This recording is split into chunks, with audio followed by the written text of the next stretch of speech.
Firstly, wide spectral response range. Capable of testing any UV LED light source within the peak range of 340 nanometers to 420 nanometers. Secondly, simultaneous measurement of energy, power, and temperature. Simultaneously measures energy, power, temperature, and duration.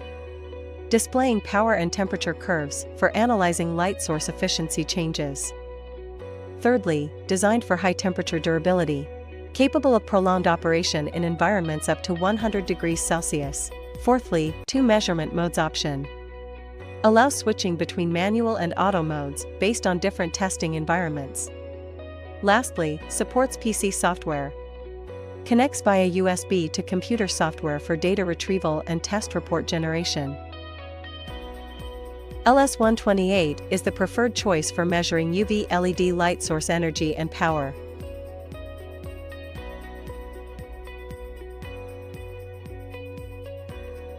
LS128 is a UV energy meter for testing UV LED light sources.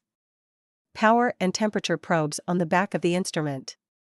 Automatic mode for testing curing light sources on conveyor belts. Simultaneous measurement of energy, power, and temperature. Power and temperature curves can be displayed. Manual mode for testing equipment with multiple curing light sources.